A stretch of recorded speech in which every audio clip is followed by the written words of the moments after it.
Hola, buenas tardes y bienvenidos a esta mesa, que es el panel de discusión de artes y ciencia ficción ante la emergencia climática. Mi nombre es Marcela Chao y voy a estar moderando esta mesa. Y vamos a empezar con Nancy Valdés, Nan Geonauta, que la tenemos aquí. Hola Nancy, ¿cómo estás? Saludo. Y bueno, voy a leer su semblanza.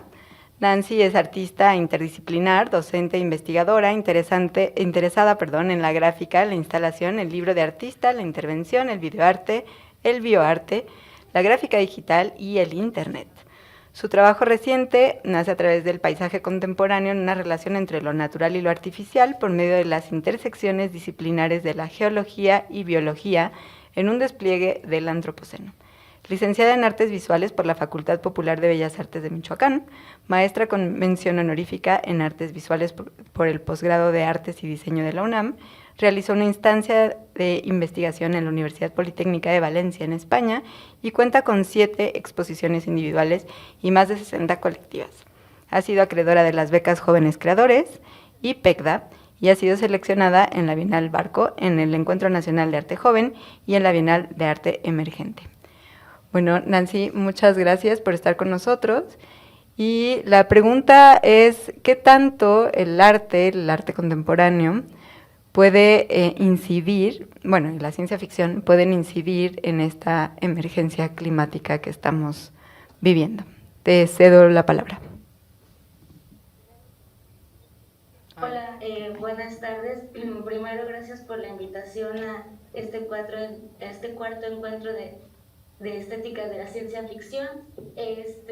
Para responder esta pregunta detonadora con la que se inicia, me gustaría como hacer una breve presentación justamente como para poder contextualizar en dónde se enmarca mi trabajo, y justamente cómo esto ha detonado los pensamientos dentro de las estéticas tanto contemporáneas artísticas que se han inmiscuido pues en otro tipo de pensamientos.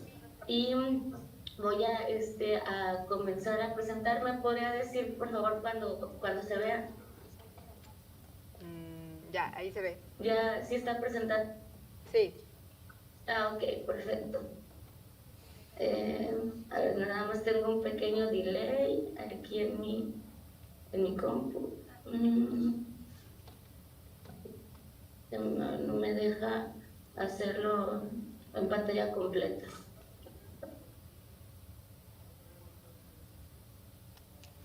Pero vemos bien, si quieres empezar ahí a contar. Ok, bueno, desde acá, porque como que no lo puedo poner en pantalla completa. Entonces, pues bueno, creo que los voy a dejar así. Ya está. Ahí está. Bueno, justamente lo que les mencionaba, ¿no? Como de este momento, pues de alguna forma detonante acerca de los pensamientos en la emergencia de la crisis climática, fue un viaje que tuve a principios del 2016 a Majahual, Quintana Roo.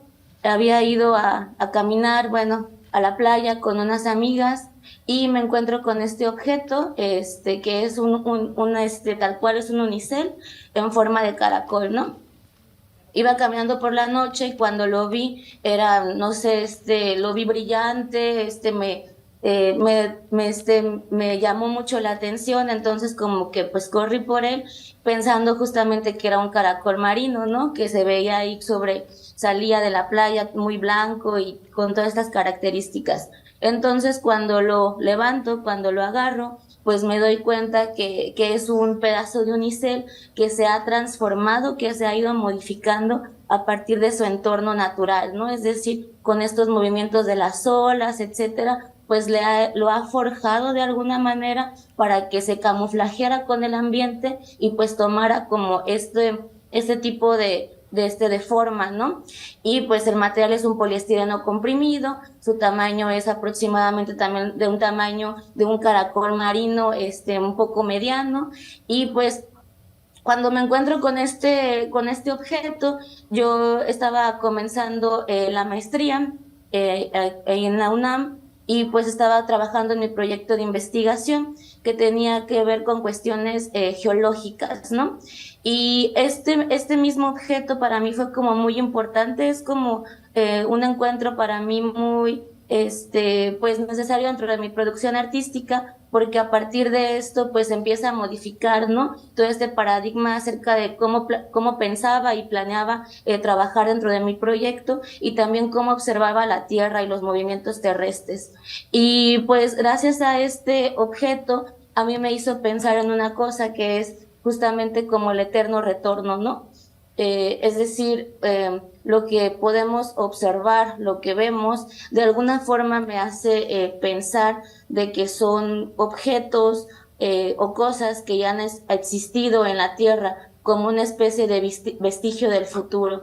Estos mismos vestigios del futuro es como si ya hubieran estado aquí y se hayan modificado por los movimientos terrestres y haya pasado también muchísimos miles de años para que después estos materiales que son naturales pues se hayan convertido en artificiales, ¿no?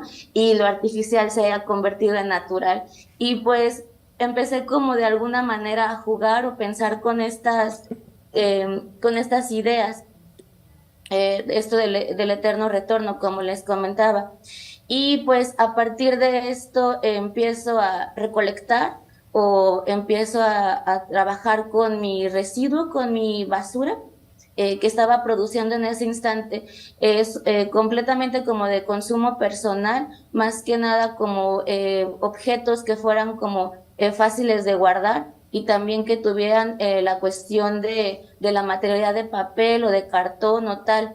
Yo de oficio, tal cual soy dentro de las artes plásticas, pues grabadora, ¿no? Entonces empiezo a pensar como la tierra, como un ser vivo donde todo lo que se le está como añadiendo son capas, ¿no? Estas mismas capas que son capas geológicas estratigráficamente, pues también dentro de la gráfica empiezo a hacer metáforas y analogía de que también son capas de vestigios, de trabajos, de cómo estás construyendo una matriz.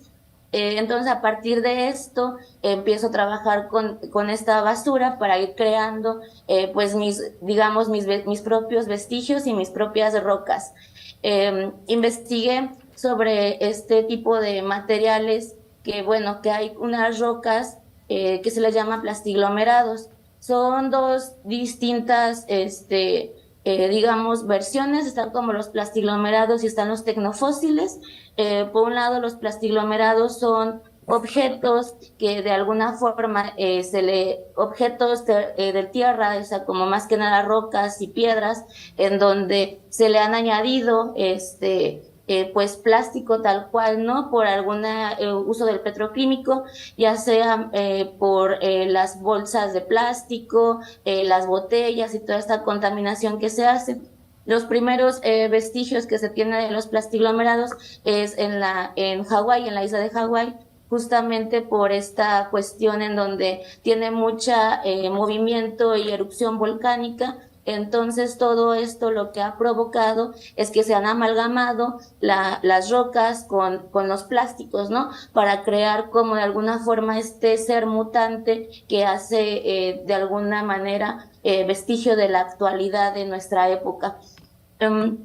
Toda esta cuestión de planteamientos y pensamientos me hizo desarrollar a mí, pues, con mis propias residuos y también con mi propia acumulación dentro, pues, de las artes visuales. Creo que la mayoría que trabajamos en estas áreas tendemos a ser acumulativos, porque todo puede ser como de alguna forma reutilizado, ¿no? O sea, como que siempre tenemos esta cuestión de repensar los materiales y de cómo algo pequeño te puede servir para generar o crear otra cosa.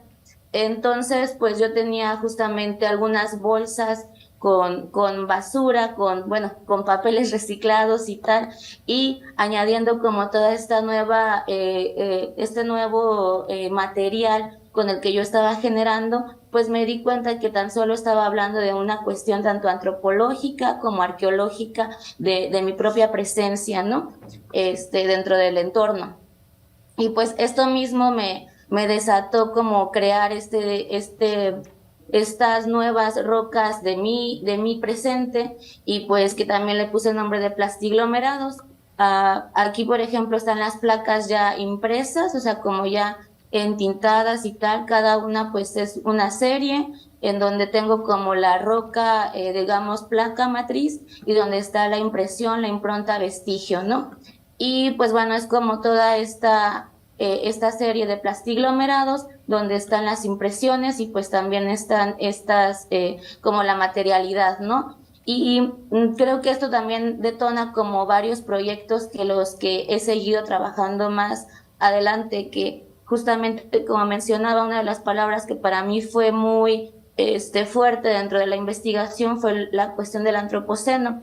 Obviamente, pues investigando y observando, sé que hay muchas maneras de nombrarle a esta nueva era geológica u otras formas de pensamiento, pero a mí me ha funcionado bastante como la cuestión de entenderlo, de que la humanidad ha sido detonante y ha sido fundamental para esta cuestión de pues de cambio, tanto visual como del paisaje, como social, etcétera, de cómo vivimos en entorno como humanidad.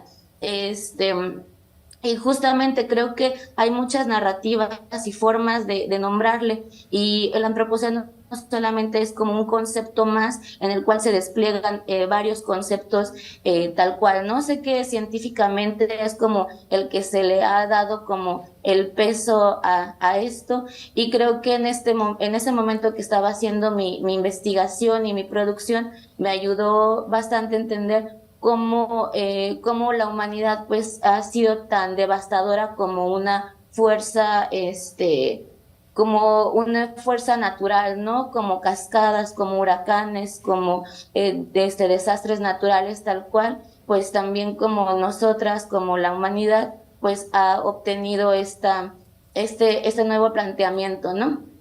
Y es en ese momento, pues, por estos sentires y estos pensares, que empiezo a pensar con estas problemáticas, tanto sociales como ambientales, claramente como este cambio climático, y no pensar sobre. Y creo que lo que a mí me ayudó bastante en este planteamiento es entenderlo desde otras posturas que no fueran justamente científicas, sino que se fueran como hacia la especulación científica, ¿no? Creo que también ha sido una cuestión muy fundamental para ir entendiendo hacia dónde se dirigía mi proceso, porque los planteamientos especulativos creo que dan pie a diferentes formas de nombrar y de contar las cosas, ¿no? Donde no tenía cabida en la cuestión de la ciencia dura como tal, porque también pues es muy ortodoxa y también tiene como una cuestión muy patriarcal en cierto sentido. Entonces, pues observándolo como desde estos lugares, pues creo que me ayudó bastante a ir investigando para ir generando distintos discursos, ¿no?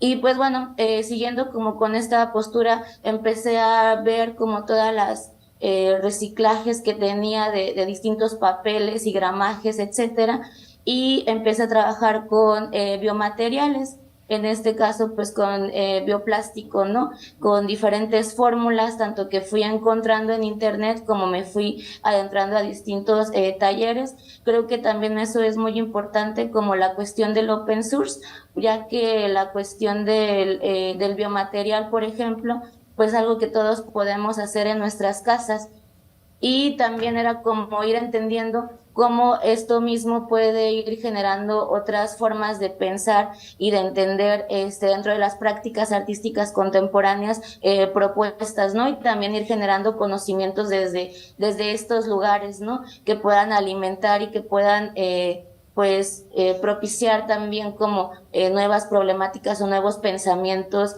desde el arte como para hacia la ciencia, ¿no? Y no tanto como una divulgación científica como tal. Y pues bueno, en esta etapa que hice como de experimentación con el bioplástico, algo que me sirvió bastante, pues, es entender cómo la imagen puede ser compostable de alguna forma, o entender cómo la imagen puede ser natural, o cómo la naturaleza puede ser imagen también, y cómo también replantear la cuestión de lo que vemos como natural y artificial, que para mí es algo muy fuerte, ya que como lo menciono, ¿no? O sea, en la cuestión de un bioplástico, por ejemplo, que es un material que puede desintegrarse a lo largo de máximo 2, 3 semanas en un ambiente, pues de alguna forma natural. ¿Qué pasa cuando a este ambiente se le pone un petroquímico, como es, por ejemplo, la tinta offset que se utiliza para la cuestión de la gráfica, ¿no? Esto mismo es como de cómo de alguna forma se puede generar una simbiosis entre estos dos planteamientos y dos pensamientos, ¿no?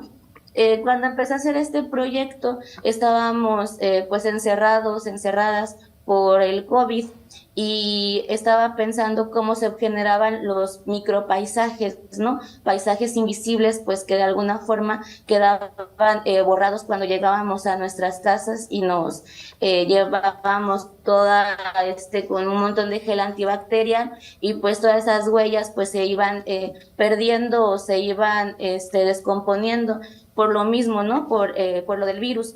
Y pues una estaba encerrada con sus propios objetos, y estos mismos objetos pues son los que utilizo cotidianamente, y pues empecé a inocular las huellas de mis objetos dentro de la imagen de este mismo objeto para hacer referencia entre esta cuestión de lo natural y lo artificial dentro de mis propias huellas. Y pues así consecutivamente estuve haciéndolo con varios objetos, con mi computadora, con mi celular, con la lámpara, con la licuadora, con todos estos artefactos con los que estamos conviviendo diariamente para ver qué tipo de paisajes tenían estos objetos, ¿no? Y pues estos fueron como algunos de los procesos que se pudieron estar como registrando a partir de estos planteamientos. Y también esto me ayudó mucho a entender cómo la imagen va desapareciendo y cómo los procesos artísticos también dejan de ser ya de alguna forma tuyos, por alguna forma poderles nombrar, sino que se vuelven parte de una cuestión, de un ecosistema más grande, ¿no? O sea, como ya el proceso no está a cargo del autor como tal, sino que la obra va generando en sí misma una vida, porque al final estamos hablando de bacterias y de microorganismos que están conviviendo en un solo sitio, ¿no? Y pues bueno, entonces, estos eran como algunos de los planteamientos y pensamientos que me ayudaban a entender cómo la imagen se va transformando a partir de los cambios que van sufriendo o surgiendo dentro de un ecosistema pues cerrado, ¿no? Y pues bueno, en esta misma generación del bioplástico que estuve haciendo con distintos materiales y fórmulas, hice pues experimentaciones con las impresiones también y la transferencia dentro de estas mismas, y hice una prueba, un experimento en donde imprimí la palabra paisajes antropoceno dentro del bioplástico, y me generaba como de cómo puedo transferir este material del bioplástico a otro elemento, ¿no? Como aquí, por ejemplo, el elemento roca. Como les mencioné, pues el bioplástico se desintegra en el medio ambiente por poco tiempo, y pues decidí como poner esta palabra en el espacio, en la parte de mi azotea, y esperar ver qué reacciones tenía, ¿no? O sea, como que este material también se modificaba y cambiaba. Entonces en ese momento duró como 2, 3 días arriba, y llegó como pues una lluvia muy, muy fuerte, que lo que hizo es que deshizo de alguna manera porque obviamente el bioplástico con el agua se desintegra de una manera más rápida, pues de alguna forma se desintegró dentro de la roca, ¿no? Y pues eso también es como una cuestión de cómo la naturaleza ejerce sus propios medios, aunque tú no los puedas como dentro de cuando haces como este tipo de procesos experimentales, pues ya no eres como autor de ello, ¿no? Sino que ya vas dejando que vayan tomando como otra forma y que te vayan sorprendiendo y replanteando y repensando como estas maneras de observar y de entender. Y pues bueno, quisiera como dejarlo hasta aquí. O sea, todavía tengo como más información y pues de mis procesos y como estos planteamientos, pero creo que esto referente a de cómo comienzo a entender la emergencia de la crisis climática dentro de las producciones artísticas personales es a partir pues de este momento detonante de entender cómo la materialidad cambia y de cómo a partir de dentro de los discursos artísticos se puede generar otro tipo de planteamientos. Esto es todo por mi parte en este momento. Gracias. Gracias, Nancy. Muy interesante como tu coautoría con la naturaleza y, y justo lo que hablabas de esta cuestión de la reflexión del antropoceno eh, y como cuál es tu lugar dentro del mismo, ¿no? Si quieres, pasamos con Luis Carlos y después nos ponemos ahí a reflexionar los dos. Hola, ¿qué tal? ¿Cómo estás? Hola, ¿cómo estás? Luis Carlos, bueno, bienvenido. Voy a leer tu semblanza. Bueno, es escritor de Bogotá. Estudió artes plásticas en la Universidad Nacional de Colombia, máster en Historia del Arte Islámico en la Universidad Americana del Cairo. Es conocido por usar la ciencia ficción, el New Weird, el horror corporal y el surrealismo en sus novelas y cuentos, y por unir este temario con la realidad colombiana y con temas LGBT. Ha publicado las novelas Vagabunda Bogotá en 2011, El Gusano en 2018, Parásitos Perfectos en 2021 y Tierra contra Futuro en el 2021. Pues te cedo la palabra. Bueno, pues gracias también por invitarme a este encuentro. Yo voy a, voy a intentar ser breve y solamente les voy a contar más o menos cómo ha sido mi proceso y también como hay una novela que escribí que creo que tiene mucho que ver, entonces les voy a hablar un poco sobre esa novela, o sea, dos novelas que están unidas. Entonces, lo primero que yo quería, pues la primera reflexión que tuve a la hora de responder esto de como cuál es la incidencia del arte y específicamente de la ciencia ficción en la emergencia climática, como que mi primera respuesta para eso es que en un primer estadio eh, realmente estamos afectando el clima de una forma negativa, como es como escritor, por ejemplo. Nuestros libros hacen parte de este ciclo destructivo, ¿no? El mismo hecho de escribir, de utilizar estos computadores, de mandar a imprimir, del papel utilizado, la distribución, todo esto hace parte del sistema destructivo y como que me parecía importante mencionar que a pesar de que soy un escritor que intenta o que de alguna forma se plantea el problema de la emergencia climática y el problema de la contaminación y todo esto, sigo siendo un agente destructivo y yo creo que la mayoría es como inevitable ser un agente destructivo. Y todo esto hace parte también de un sistema, ¿no?, muy grande del capitalismo del que no podemos escapar. Y lo que estaba diciendo Nancy me pareció muy interesante porque es como la idea muy cibernética de que eh, nosotros somos parte de esa naturaleza, que somos como una fuerza, como un huracán, y es difícil salirnos de eso. Justamente ese es como el tema central de este libro del que les voy a hablar. Y quería primero como responder esto también de una forma muy general, pensando en cómo la ciencia ficción en otros campos, no solamente desde la literatura, pero también desde el cine, ha intentado plantear el problema, hacer algo. Y siento que hay como dos formas de hacerlo, ¿no? Una es desde la distopía o desde la forma negativa, que tiene también un propósito, ¿no? La idea de anunciar o de informar al lector o al consumidor de la obra de arte de qué es lo que está sucediendo y de qué alcances tiene y también de alertarlo de posibles futuros terribles. Y yo creo que tal vez uno de los casos más famosos es El día después de mañana, la película de Ronald Emmerich y Titanes del Pacífico, en cierta manera, esa película de Guillermo del Toro, en el que los monstruos son como representaciones de catástrofes climáticas, de alguna forma también producidas por la humanidad.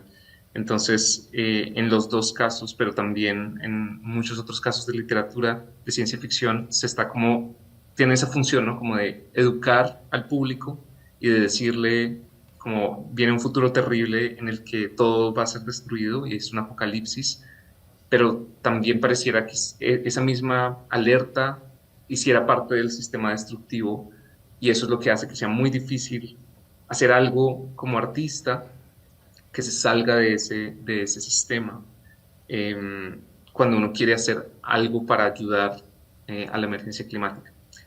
Entonces, en ese contexto, digamos que la otra forma de verlo sería de la forma positiva, es decir, como intentar plantear soluciones.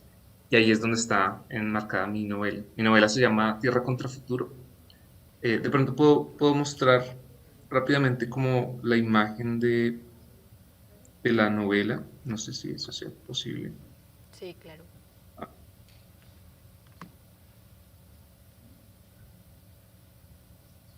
¿Pueden verlo? Es- Esta es la portada. ¿Sí? ¿Pueden ver la pantalla? Sí. Sí, bueno, vale. Em, Esta la publiqué con Minotauro, con Ediciones Planeta. Y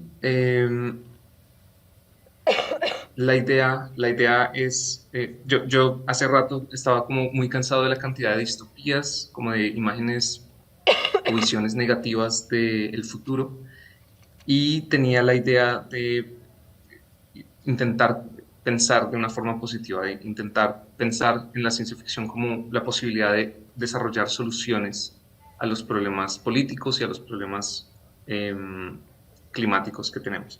Entonces, la novela trata de un contacto extraterrestre. Aparece una nave espacial que llega a Colombia, entonces todo esto también pensándolo desde el tema de nuestra situación como latinoamericanos respecto a la tecnología y también el tema del subdesarrollo, es como un tema que me parece muy interesante. Y la idea es que entramos en contacto con una civilización extraterrestre ultra desarrollada que no intenta destruirnos, sino que más bien quiere enseñarnos cosas. Entonces se crea como una especie de, es todo muy burocrático, se crea como una especie de embajada interplanetaria en la que los humanos pueden ir a estudiar a otros planetas y comienza a surgir una gran cantidad de tecnología extraterrestre que permite como cambiar todo en el planeta Tierra.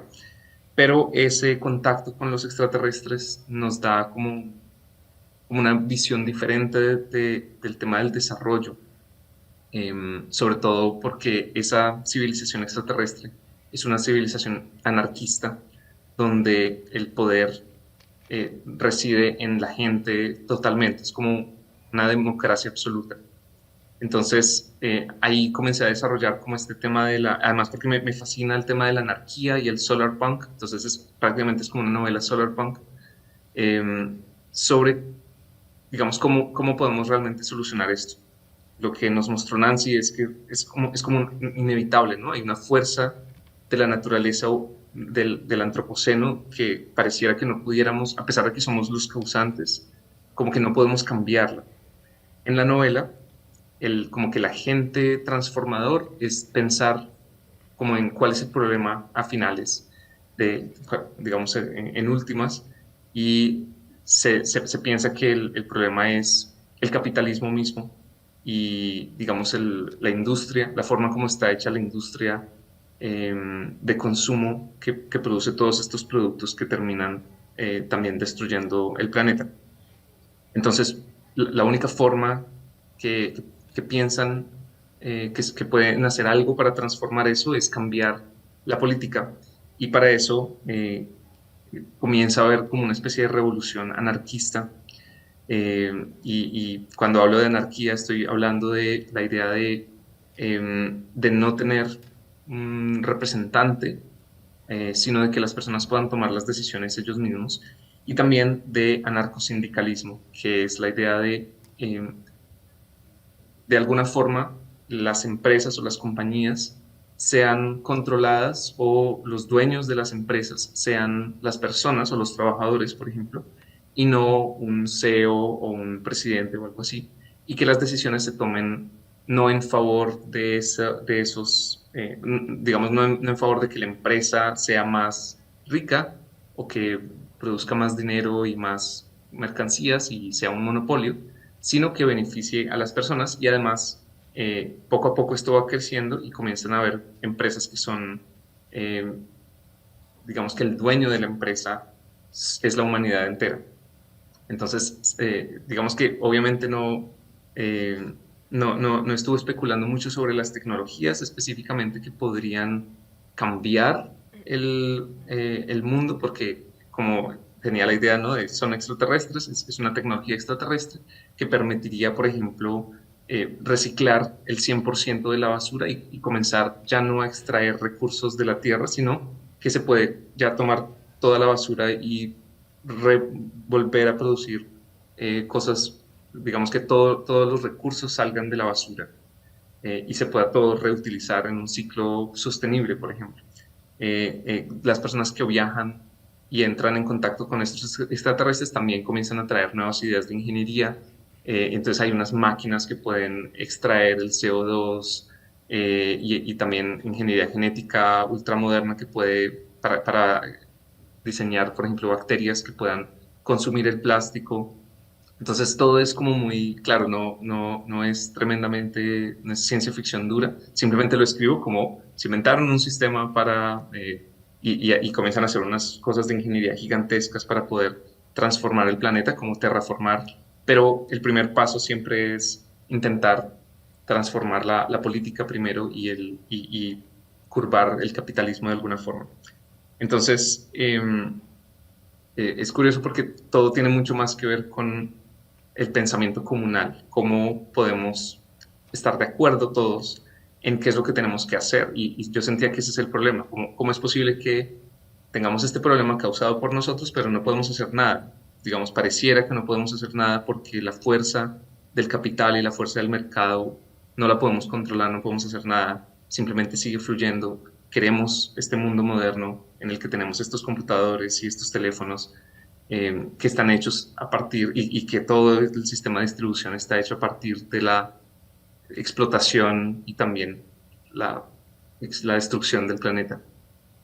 Entonces, una de las cosas que intentan hacer es como crear nuevos monopolios controlados por personas y eventualmente también curvar los intereses de los políticos, que comienzan a verlos, ¿no? Como aliados del capitalismo en muchos casos, e intentar acabar con la idea del representante, de que hay un presidente, y crear un sistema anarco-telepático, que es básicamente eh, tener unas salas virtuales. Hay como unos módems gigantes que permiten crear unos, es como si tú tuvieras un computador en la mente que te permite ampliar tu mente exponencialmente, de manera que puedas estar en muchos lugares, hablar con muchas personas al mismo tiempo, en unos espacios virtuales, en el que todo el mundo se pone a hablar de qué es lo que quieren,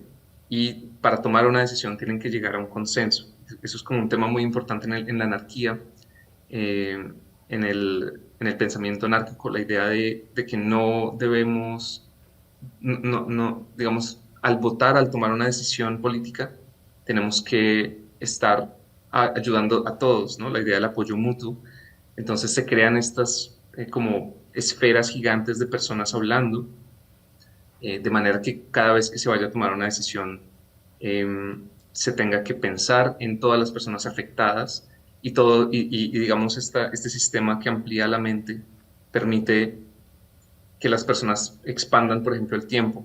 el nivel de procesamiento es tan alto que la gente puede convertir un minuto en un año y la gente puede estudiar carreras enteras y digamos, este sistema político hace que todas las personas que entren a debatir y a conversar y a intentar llegar a esos consensos también tienen que estar completamente informados de las cosas que van a hacer. Entonces, todo el mundo tiene que estudiar de nuevo. Si quieren tomar una decisión sobre economía, tienen que ser economistas expertos y tienen tiempo para hacerlo. Entonces, todo el mundo se vuelve como un agente político. Obviamente, no todo el mundo quiere estar hablando de política todo el tiempo, pero hay una forma de clonar tu mente para que sea el clon de tu mente el que tome las decisiones por ti. Entonces, hay todo un sistema y la idea, el libro al final tiene mucho que ver con la lucha contra las grandes empresas, contra los políticos que quieren mantener su statu quo y las personas que quieren como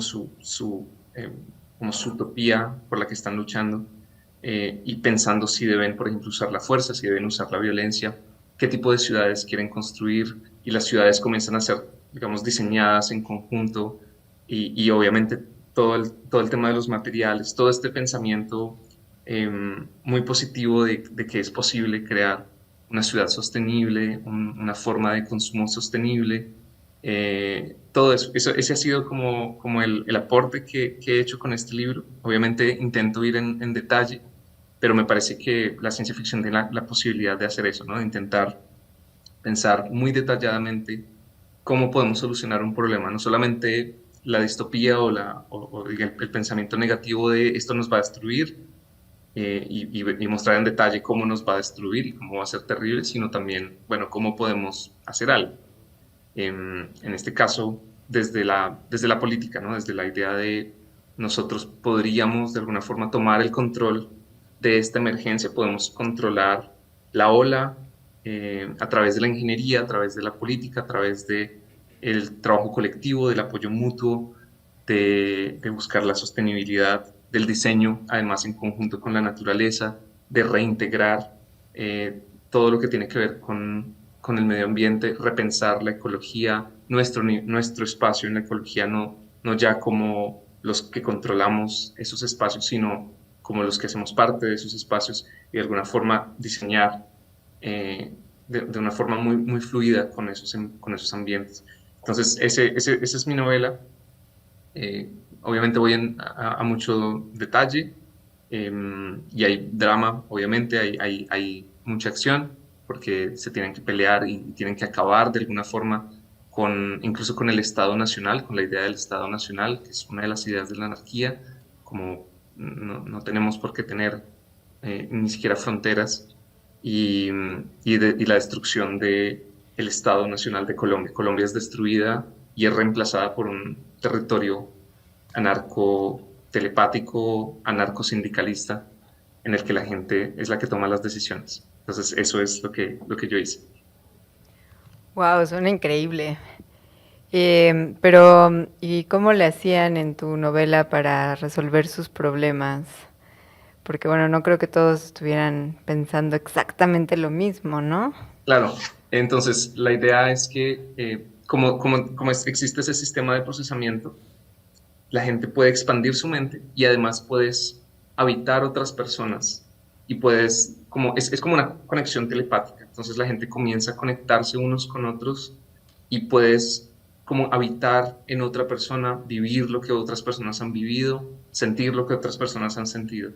Entonces se crean como estos espacios que además, como el tiempo se puede prolongar, puedes estar 10 años o 20 años discutiendo y en esas discusiones la idea es que sea muy personalizada, donde tú tienes que vivir lo que vive la otra persona para poder tomar una decisión. Tienes que entender al otro completamente, tienes que hablar con esa persona, tienes que vivir con esa persona y eso hace que las conexiones comiencen a incrementarse y al final todos tienen que pensar, al tomar una decisión, tienen que pensar en las personas en las que ya vivieron o con las que ya vivieron, informados todos, tienen que estar informados científicamente con obviamente es una utopía, pero me parecía que para poder hacer todo esto lo primero era poder conectarnos, poder hablar unos con otros eh, y poder, no solo sí, como entendernos a profundidad, poder entender qué es el otro, cómo piensa el otro, por qué piensa así, y además que el otro nos entiende a nosotros. Y cuando eso sucede, es muy posible, y es mi imaginación también, que hay un montón de mitos y un montón de ideas erróneas que tenemos, y además hay como un ajuste que la gente puede hacer para que cuando estemos en esas discusiones gigantescas, nosotros no estemos intentando defender nuestro ego a la hora de hablar, ¿no? Cuando uno tiene como ese defecto, ¿no? Como humano, que cuando uno está hablando con alguien, uno quiere tener la razón.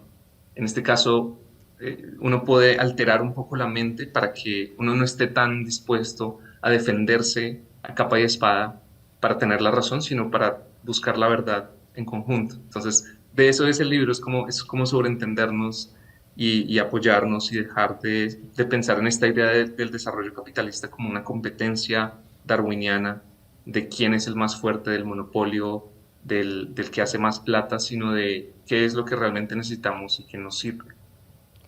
Pues suena increíble, digo, es como una unidad, ¿no? O sea, en realidad es la utopía casi casi religiosa, ¿no? De Un poco, un poco. volverse uno y a partir de volverse uno poder como tomar las decisiones para el conjunto, ¿no?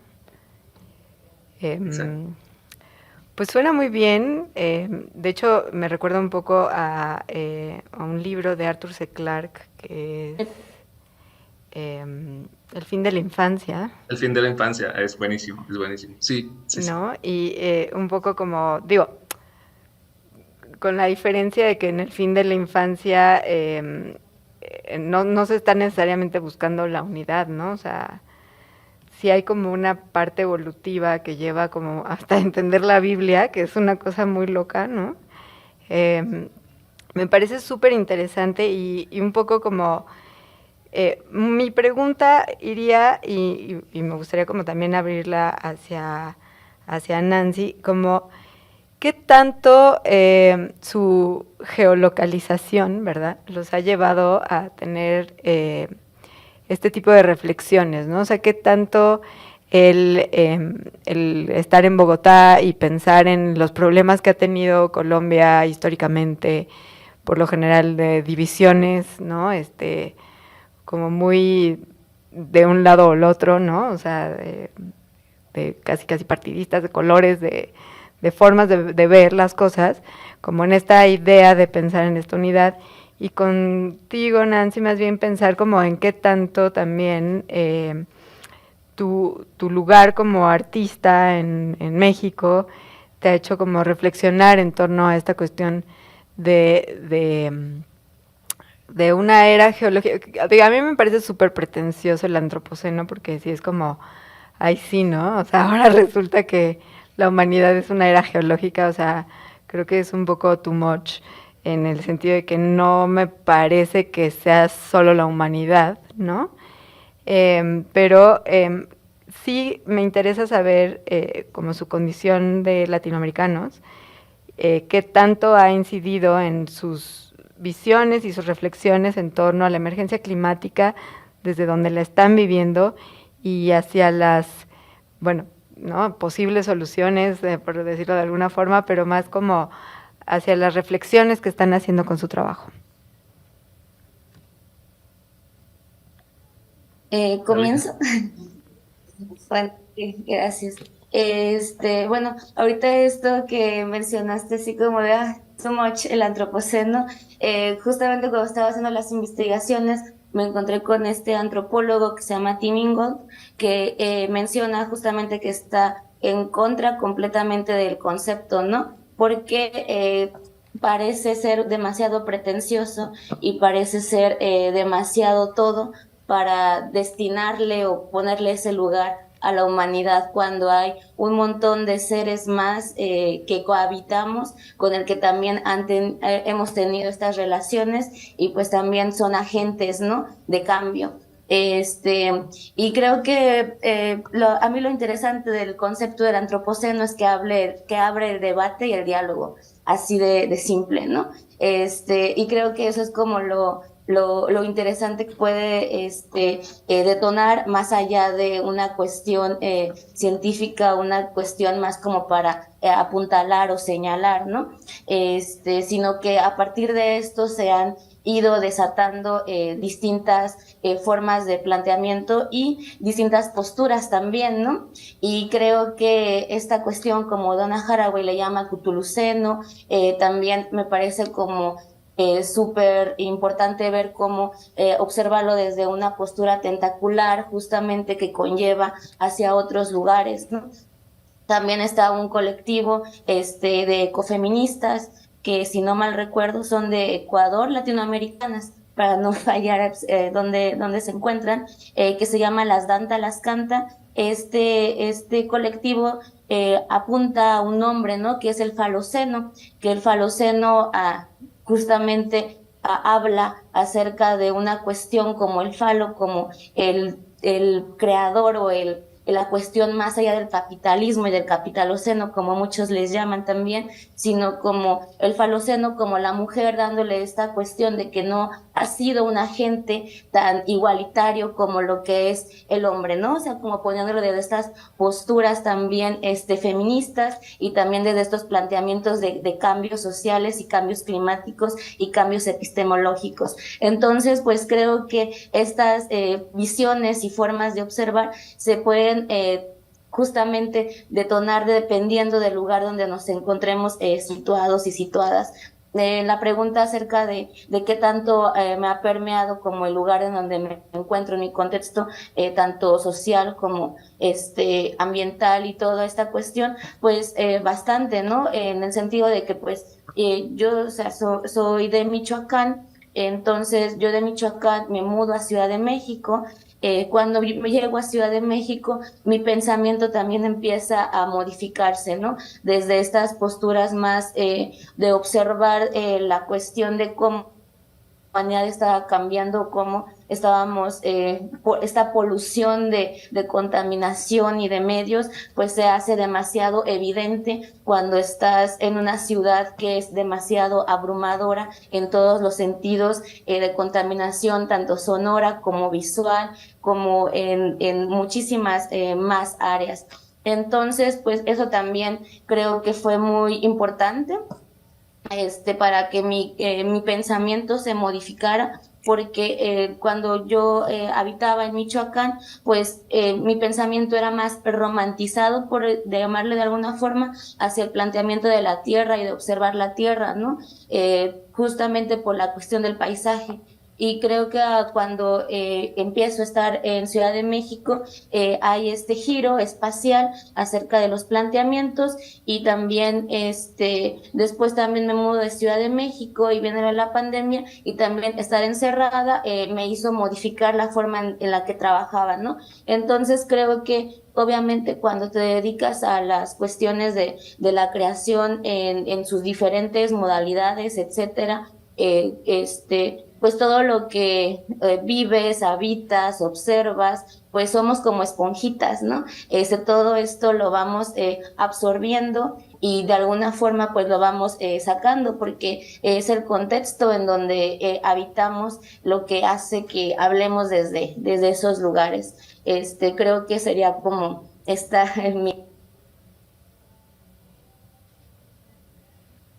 Yo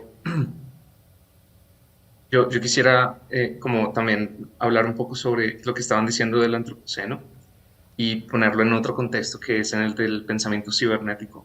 Em, entonces, la idea de que nosotros somos como unos agentes especiales, diferentes a la naturaleza, es un poco pretencioso también, ¿no? Como la idea de que nosotros somos únicos, somos especiales, estamos encima de la naturaleza y en realidad, si uno ve el contexto un poco más grande, nosotros en realidad somos parte de la naturaleza, somos afectados por condiciones naturales, somos producidos por un montón de historias y de interrelaciones entre otros organismos y minerales y un montón de cosas. Y lo que nosotros hacemos es decir, no sé si esto atenta como contra la idea del libre albedrío, pero sí de alguna forma estamos producidos por una situación geológica y ecológica y biológica. Entonces, es como que somos simplemente parte de ese mismo flujo, ¿no? de la historia biológica e incluso uno podría pensar que la tecnología y que las cosas que vemos como lo que estamos destruyendo, toda esta producción y todo este capitalismo, hace parte también de ese mismo flujo biológico. Es decir, si uno considera que, por ejemplo, no sé, los castillos que hacen las termitas o las represas que hacen los castores son también cosas naturales, pero los hicieron lo hizo un animal, uno también puede pensar que todas las cosas que nosotros hacemos también es natural, que incluso el tema de lo artificial y lo natural no está necesariamente tan claramente dividido, sino que todas estas cosas hacen parte, ¿no? de nuestro comportamiento natural y eso puede hacer repensar que simplemente esto hace parte como del flujo natural, pero igual esto no es para negar, por ejemplo, que el clima sí está cambiando, es decir, la información científica al respecto es bastante clara. Y bueno, y para responder lo de el tema de la localización, claro, o sea, vivir en Colombia y estar enfrente de estos conflictos ha sido fundamental para escribir el libro. Y mi trabajo, casi todo mi trabajo tiene mucho que ver como con un trauma relacionado con el país, con la violencia que hay en el país y con la división que hay, que ahora se ha vuelto como tremendamente marcada entre ¿no? los de izquierda y los de derecha. En la historia de Colombia, la relación entre los narcos y las guerrillas y los paramilitares, las masacres de los paramilitares, el control militar y como el pueblo siendo masacrado también, las luchas en Colombia por el territorio, por los territorios indígenas, el desplazamiento forzado, todas esas cosas han estado muy presentes para mí y todo eso ha tenido también que ver con, con los ecosistemas de Colombia, que es, así como México, también tremendamente diverso. Las selvas y los desiertos y todo lo que tenemos ha sido afectado por esa guerra y también, digamos, el hecho de que ese ha sido como el protagonista de la historia de Colombia, la guerra, el narcotráfico, las guerrillas, los paramilitares, ha hecho que toda la conversación climática no haya estado tan presente, pero realmente está ahí. La extracción de recursos del petróleo y de los minerales en varias regiones de Colombia han estado también muy relacionados con, por ejemplo, con la corrupción, con qué políticos están ahí, qué políticos llegaron y pusieron a otros en el poder. Entonces la corrupción está muy marcada y eso ha hecho también que yo tenga ese pensamiento de que eh, los políticos, es difícil confiar en los políticos. Tengo como una desazón total con la política y con la democracia, incluso como que siento que la democracia representativa es difícil y es difícil de ejecutar, es difícil confiar en cualquiera de estas personas que se postulan a cualquier cargo público y que hace falta eh, como que la gente sea la que realmente tome las decisiones, pero ¿cómo hacer eso? Entonces ahí está todo relacionado. Entonces ahí es la mejor idea es que se entiendan telepáticamente y que Exacto, tomen los años que tengan que tomar, pero que se entiendan, ¿no? exacto, exacto. Pues muchísimas gracias a los dos. Gilberto, bienvenido a esta mesa. Hola. Te presento. Gilberto Esparza es artista digital. Nació en Aguascalientes en 1975 y es graduado de la Escuela de Artes Plásticas de la Universidad de Guanajuato. Investiga la tecnología como posibilidad para plantear preguntas y soluciones a los impactos de la huella humana sobre la vida en la Tierra, a partir de una reivindicación de la inteligencia inherente a la vida y replanteando la relación de las sociedades humanas con el entorno natural. Su práctica emplea reciclaje de tecnología de consumo y experimentos con biotecnología. Ha realizado exposiciones individuales y colectivas en México, Estados Unidos, Canadá, Brasil, Colombia, Perú, Ecuador, Argentina, España, Holanda, Bélgica, Eslovenia, y recibió el Golden Nika Hybrid Art en el Prix Art Electrónica en el 2015, segundo premio Vida 13 de Fundación Telefónica en España, mención honorífica en Ars Electrónica, Linz, Austria, y el premio a la producción iberoamericana Vida 09. Actualmente es miembro del Sistema Nacional de Creadores. Bienvenido, Gilberto, si quieres, te escuchamos. Muchas gracias. Eh, bueno, yo tenía una pequeña presentación de los proyectos que he estado desarrollando. Igual les voy a compartir pantalla.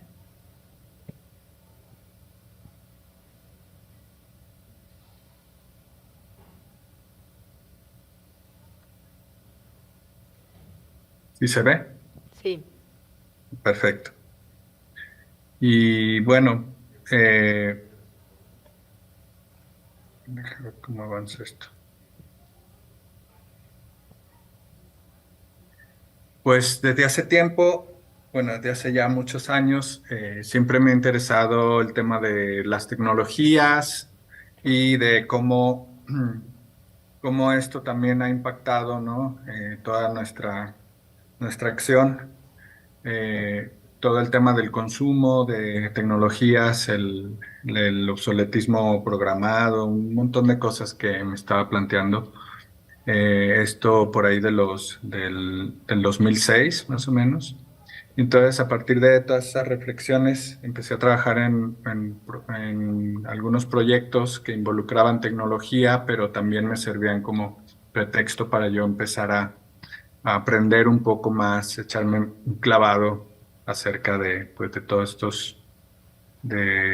este lenguaje, desde la robótica, etcétera, ¿no? Entonces, me interesaba hablar desde una postura más crítica acerca del consumo de tecnología y empecé con este proyecto que se llama Parásitos Urbanos, que básicamente es imaginar toda esta basura tecnológica conformando nuevas criaturas que luego viven en la ciudad y de manera parasitaria como una especie de, pues de consecuencia al mal manejo que hacemos de los residuos, etcétera, ¿no? Entonces, pues, paralelamente me interesaba, pues, el aprender de robótica, utilizar estos lenguajes, ¿no? Y empecé con una serie así de primero unos parásitos muy simples como las moscas, Helicopterolus inductus, que es el nombre científico de estas mosquitas, que son simplemente los pequeños vibradores de los teléfonos celulares. No sé si se escucha mi voz, pero bueno, hay mucho ruido en el video. Y bueno, son estas mosquitas que las pongo como intervención en espacios públicos. Y bueno, eh, luego hicimos los pepenadores, que son también a partir de juguetes obsoletos. Y los pongo normalmente en montículos de basura tecnológica que se junta en algunos puntos de la ciudad, ¿no? Entonces, pues son como como si estuvieran surgiendo de la propia basura eh, tecnológica, ¿no? Y están ahí moviéndose, aprovechando energía residual de baterías de no break que me encuentro por ahí, etcétera. Y bueno, están los autótrofos inorgánicos que, bueno, pues contribuyen en la contaminación sonora. La ciudad está, normalmente lo pongo en jardines públicos y están haciendo sonidos eh, que reaccionan con la luz. Luego están las marañas, que son unas criaturas que viven en las luminarias públicas y mm, utilizan la luz de la luminaria para generar sus sonidos y, y se roban la energía eléctrica del mismo poste de luz, ¿no? Eh, Está otro, si se fijan, van como evolucionando, se van adaptando cada vez más al entorno. Está el colgado, que prácticamente vive en los cables del tendido eléctrico y se roba la energía. a través de unas pequeñas plaquitas que tiene en una parte y se conecta a unas placas que están conectadas al poste, ¿no? Entonces cada que le da hambre va y se conecta. Tiene unos sensores en la punta, en la cola, para poder detectar si hay peligro o no, si hay alguien cerca. Si sí detecta algo, pues avanza muy rápido con su polea, ¿no? Y bueno, y vive entre dos postes. Siempre anda por ahí en el cable haciendo sonidos, etcétera. Eh, luego está el diablito, que pues este es el más adaptado, es el que ha durado más tiempo viviendo en la intemperie, en la urbe. Eh, Su manera de protegerse de la intemperie es a través de esta caja de fibra óptica.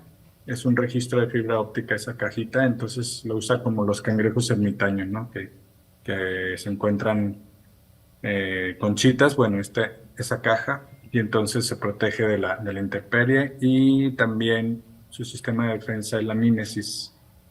Cuando siente que hay una presencia o así, se queda quieto y pues pasa desapercibido con como todos los elementos que hay por ahí entre los cables, ¿no? Y bueno, emite sonidos, graba sonidos del entorno y los reproduce y hace mucho ruido. Pero bueno, después de ese proyecto, me salió una reflexión viendo una plantita que, bueno, primero viendo una plantita que crecía como en la oportunidad en una grieta de una banqueta en la ciudad. Luego también eh, eso me hizo pensar en lo hostil que puede ser a veces el espacio urbano para otras especies, ¿no? En este caso las plantas. Y bueno, en mi casa yo tenía un perejil que le daba muy poca luz al día y estaba amarillo. Ahí lo tenía en la cocina pues para ir cortando hojitas y así, ¿no? Entonces le hice una prótesis. Con esta prótesis, que era más bien dos paneles solares con unos motorcitos, le permitía al perejil que pudiera caminar y andar siempre en el área donde había luz del sol. Entonces siempre estaba buscando la luz y escapando de la sombra, ¿no? Y eso le permitió a que pudiera hacer mejor fotosíntesis y que pudiera sobrevivir en ese entorno, pues como hostil. Aquí se ve un videíto de cómo se muestran. Eh,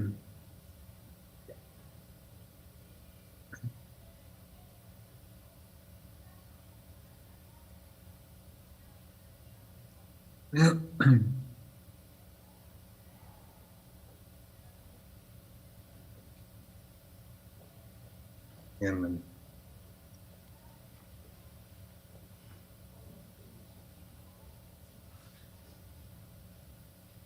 Esto fue, creo, en el 2008, me parece. Y bueno, fue también la inspiración para hacer plantas nómadas. Fue digamos, la abuelita de este proyecto de plantas nómadas, que también es un híbrido entre máquina y otros organismos vivos. Y todo esto salió por temas que tenían que ver pues, con la problemática que tenemos con las aguas, con los cuerpos de agua en todo el país, ¿no?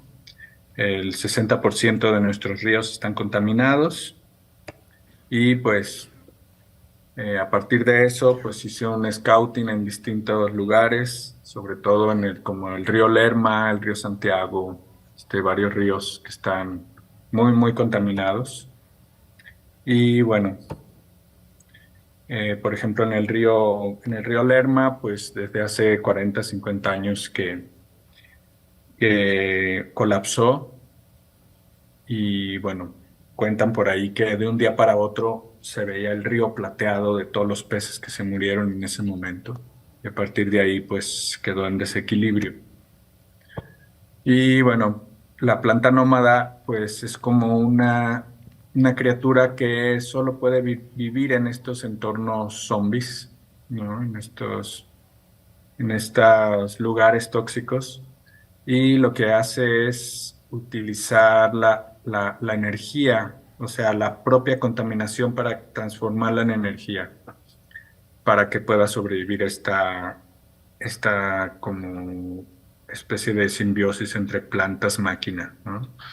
Entonces, pues tiene unas celdas de combustible microbianas en el robot y dentro de esas celdas, pues recoge todos los microorganismos que hay en el agua contaminada, bacterias, etcétera, todo lo que hay ahí y todas esas mismas bacterias autóctonas que son pues toda una complejidad ahí que van formando tapetes microbianos dentro de estos contenedores.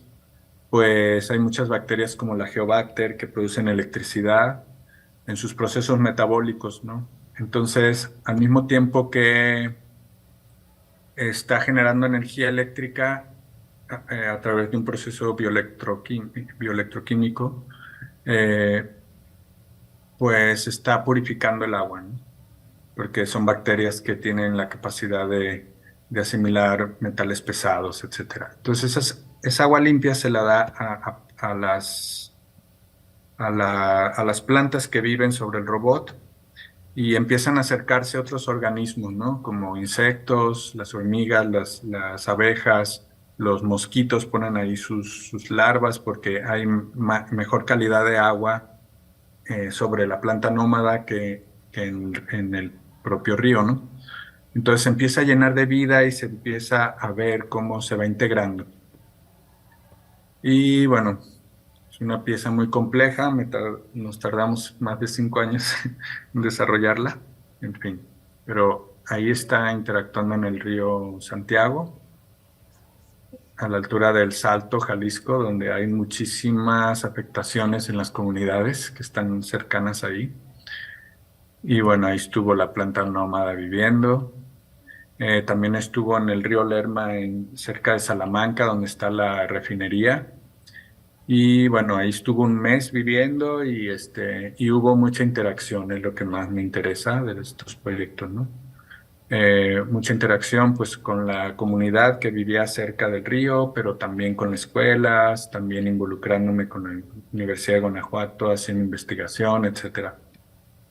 Y, y bueno, eh, después, utilizando esa misma tecnología, hice este proyecto que se llama Plantas Autofotosintéticas, un poco como imaginando cómo podría ser una ciudad en el futuro, en el que esta instalación representa pues como una ciudad en colaboración con todas las especies y las bacterias que hay alrededor, ¿no? Entonces, si se fijan, hay varias torres.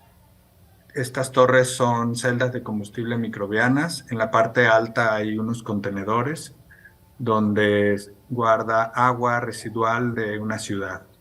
Cada que instalo esta pieza en alguna ciudad, tomo las aguas residuales de esa ciudad en distintos puntos de la ciudad y pongo esas aguas ahí. Aprovecho para también hacer análisis de la calidad de agua, etcétera. Un montón de cosas paralelas. Y bueno, ahí se está produciendo energía que luego esa energía utiliza para mandar luz a esa esfera que se ve al centro, que es como un ecosistema en equilibrio, con agua limpia, con varias especies, desde crustáceos, peces, plantas acuáticas, etcétera. Entonces, cada que pierde agua por evaporación, el agua que ha tratado las celdas microbianas alimenta el núcleo y la energía que genera la usa para que las plantas puedan hacer fotosíntesis. Entonces es como todo un sistema cerrado donde su fuente de energía es la contaminación del agua, ¿no? Como a través de una estrategia de colaboración mutualista entre especies, pues se logra transformar todo eso en energía y en vida.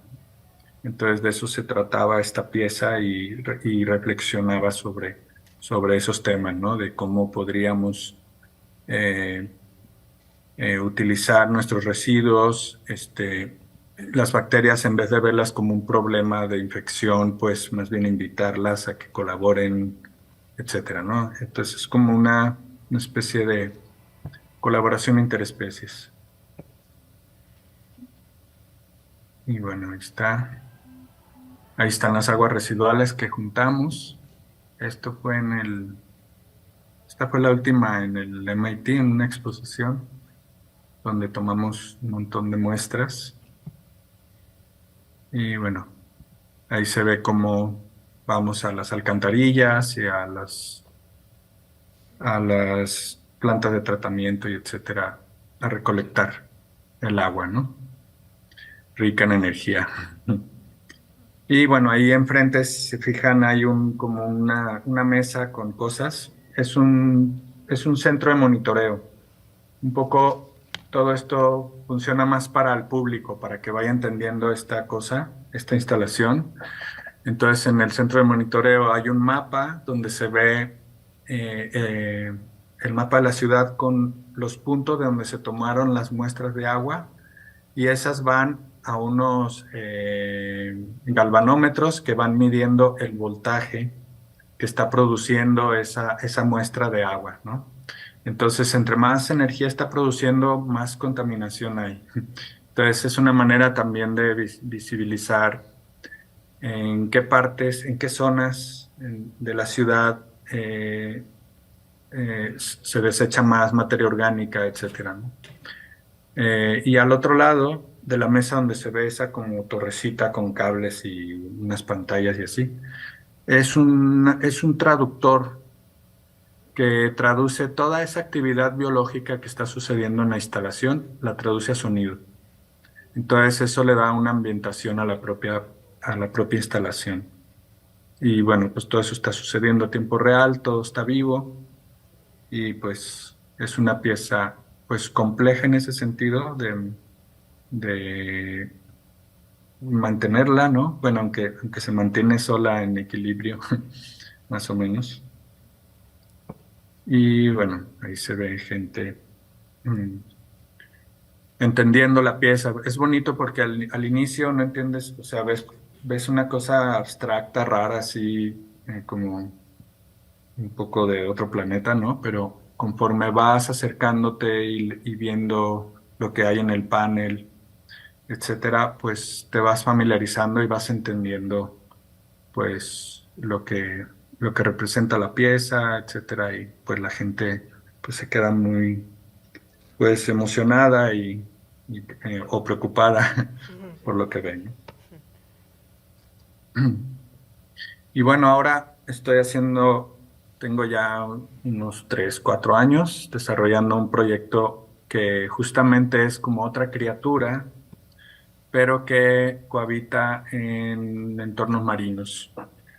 Yo creo que llegué a este proyecto pues por la gravedad, ¿no? Si estuve trabajando primero en la ciudad, luego los ríos y luego estos ríos desembocando en el mar y bueno, ahora estoy trabajando con los corales.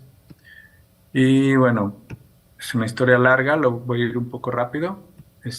Pues ahí se ven como todo el desarrollo e investigación con estos dispositivos donde estoy induciendo con electricidad materiales como cerámica con acero inoxidable para ver cómo la vida se pega en estas estructuras y cómo la electrólisis ayuda a que minerales como el carbonato de calcio se adhieren a la estructura para ayudar a que los corales que empiezan a crecer ahí crezcan más rápido.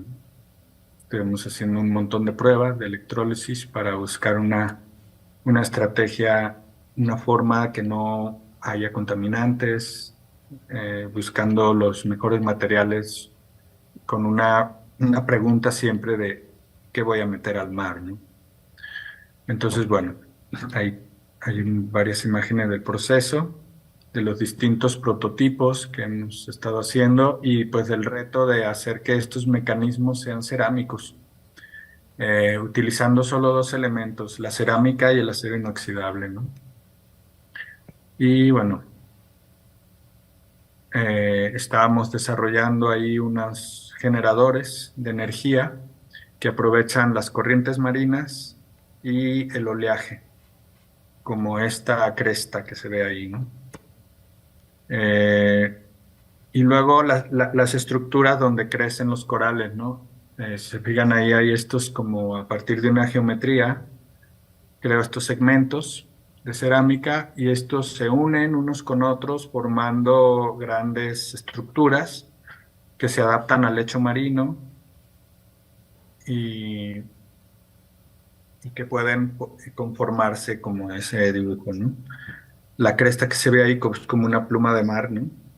A la hora de moverse transmite el movimiento a un generador a través de engranes y así para acelerar que el motor vaya rápido aunque la pluma vaya despacio, ya sabes. Y entonces, pues ahí está produciendo electricidad, distribuyendo esa energía controladamente, estamos hablando de 1.5 volts, 2 volts a la estructura para la precipitación de minerales para que los corales crezcan sanos en esa estructura. La cerámica es muy buena porque por su textura, los coralitos y las algas calcáreas y todo se le pega increíble, ¿no? Eh, Otra ventaja de que sean modulares es que hacemos eh, bueno, hay una participación pues de las comunidades, de los lugares donde se instalan estas piezas. Se invitan a los pescadores, a los niños, a toda la comunidad a, a armar estas piezas que son como Lego, ¿no? Y bueno, al mismo tiempo estamos hablando sobre la fragilidad del coral, de los problemas que están sufriendo ahora, ¿no? Por el cambio climático, por la contaminación del agua, por muchas cosas.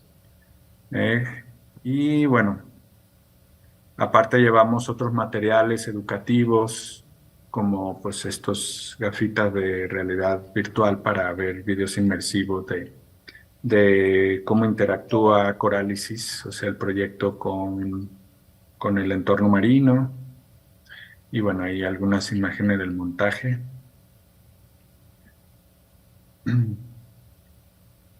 Y bueno, estas imágenes son del primer día de cuando se instala la pieza. Es totalmente blanca, pues usamos una cerámica blanca. Y conforme pasa el tiempo, a ver si tengo aquí unas imágenes actuales. Esto pasó 2 semanas después. Entonces hay una primera etapa en la que se empieza a crecer un montón de algas. Y luego de ahí vienen algas calcáreas, que son más como rojas, como en esta imagen. Y si se fijan, ya empieza a haber unos manchoncitos blancos, ya empieza el coral también a crecer ahí. También tiene una bocina subacuática que con parte de la energía emite sonidos de arrecifes sanos. Entonces esos sonidos atraen a los peces herbívoros y los peces se alimentan de las algas y dejan descubierta la pieza para darle oportunidad al coral a que se desarrolle. Estas son imágenes de las últimas fotos que hemos hecho. Esto lleva más o menos como 5 meses. Ya se empiezan a ver algunos coralitos creciendo. Y bueno, parece que en noviembre es cuando se desprenden todos los gametos y creo que vamos a empezar a ver más corales que se van a adherir a la estructura. Y bueno, actualmente INAPESCA está haciendo una investigación con esta estructura para darle seguimiento desde el día cero hasta un periodo de un año para ver cómo va evolucionando la colonización de la estructura, ¿no? Y bueno, eso es lo que llevo hasta ahora. Casi nada. Oye, bueno, pues es muy sorprendente tus habitantes, desde los habitantes de la ciudad hasta los habitantes del mar. Em, no sé, ¿tú cómo los ves? O sea, ¿son como tus creaciones? O sea, ¿los ves como entes vivos? ¿Cuál es tu relación con ellos? Pues, no sé, yo creo que es algo que me preocupa mucho el tema de lo que está pasando, ¿no? Y intento hacer proyectos que no solo hagan un señalamiento de lo que está pasando, sino buscando también cómo puede haber alternativas, ¿no? Para poder, este, pues, actuar en esta emergencia, ¿no?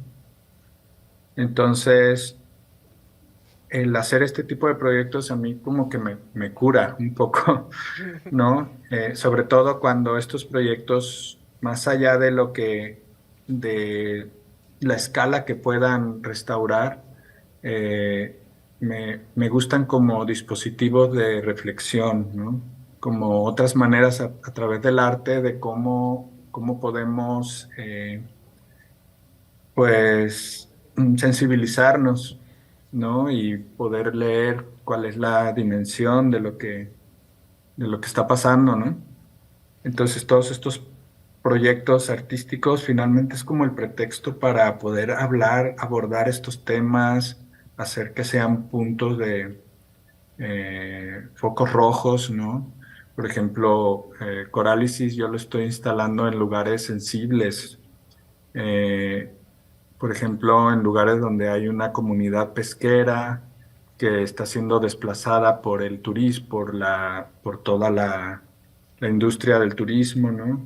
Entonces, como al poner estos corálisis en esas zonas vulnerables, de alguna manera se vuelven también como una cosa que puede beneficiar a esas comunidades, ¿no? Porque entonces ellos pueden hacer pueden tener un beneficio económico el que haya una estructura ahí, en el sentido de que, pues, además de dedicarse a la pesca, pueden llevar a la gente a conocer la pieza, pero no como un turismo tradicional, sino como con otras estrategias como turismo regenerativo o no. O sea, hay como otras estrategias. Por ejemplo, si la pieza va a tener un mantenimiento, pues invitar a la gente a que ayude a que la pieza esté funcionando. No sé, o sea, es como otra aproximación, abre otras posibilidades. Y no sé, es un proyecto que es totalmente un experimento, ¿no? En el sentido de que es como una plataforma en la que va adquiriendo distintas tecnologías aplicables a esta estructura.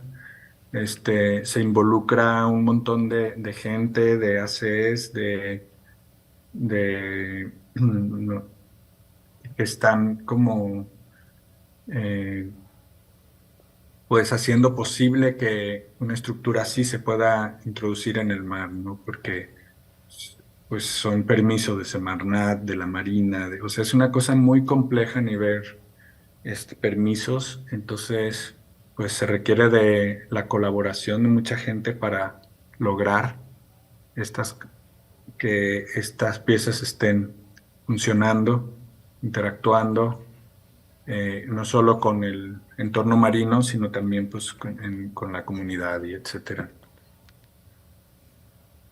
Ay, pues muchísimas gracias, Gilberto. De verdad es impresionante todos estos Mm. seres, también la estética que tienen, ¿no? Y supongo el trabajo en equipo que conllevan, eh, porque bueno, no solo es, ¿no?, el trabajo artístico, sino toda la parte científica, tecnológica y todo lo que está detrás para hacerlos posibles. Y bueno, pues quiero agradecer a nuestros tres presentadores. Creo que ya no nos están dejando chance de hacer preguntas del público. Una pregunta del público, ¿se puede? Una. Ah, bueno. ¿Alguien tiene una pregunta? Ay, ahora hagan una pregunta, por Dios. ¿No? ¿Nadie? Sí, ahí hay alguien. Hola. Oye, me llama mucho la atención toda la estructura que haces con las piezas, sobre todo las submarinas, y lo que le integras para que tenga como esta cuestión sonora. Entonces, quería saber si te ha influenciado un poco el trabajo de Ariel Guzik con sus piezas también submarinas y vegetales para hacer estas piezas. Sí, claro. De hecho, hemos colaborado en Plantas Nómadas. Pues era como mi asesor en varias cosas, ¿no? Y bueno, y sí, también son investigaciones que me he estado contactando con investigadores que han utilizado pues un montón de estrategias para temas de restauración de arrecifes, etcétera, ¿no? Pero sí, efectivamente, Ariel es una referencia también que tengo, pues, de como de fuente de inspiración, ¿no? Ujú. ¿Alguien más tiene alguna pregunta del público a nuestros 3 panelistas? ¿No? Comentario también se puede. Sí, adelante. Bueno, preguntar si tiene, perdón, algún otro proyecto o dónde podemos ver más de su obra, porque bueno, me pareció muy interesante y creo que a mucha gente aquí. Y bueno, para seguirlo, ajá. Esa pregunta, ¿es para mí la pregunta? Sí.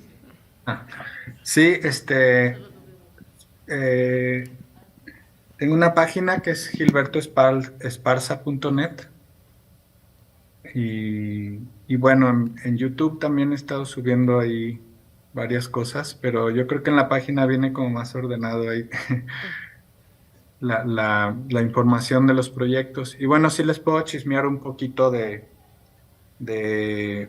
paralelamente a Corálisis estoy ya empezando a imaginar otro proyecto nuevo que estaré desarrollando en los próximos años. Bueno, siempre me tardo un montón en cada proyecto, entre 5 y 7 años en cada uno, por la naturaleza, ¿no? De los proyectos, pero ahora estoy empezando a hacer otras cosas que son para mejorar los cuerpos de agua en comunidades que utilizan el sistema de bordos para acumular agua de lluvia.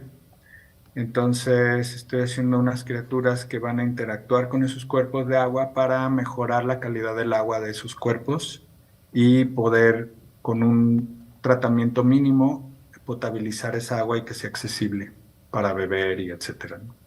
Entonces es un proyecto que va apenas naciendo.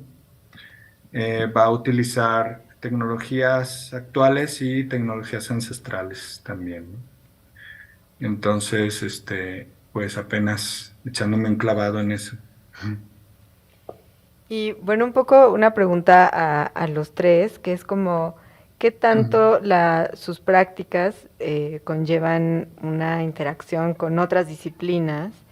Y qué tanto también en esas otras disciplinas, digo, hay una respuesta que es como más, como, ¿no? Como muy obvia, pero qué tanto estas otras disciplinas están relacionadas con la ciencia ficción. No sé si alguien quiere contestar primero esa pregunta.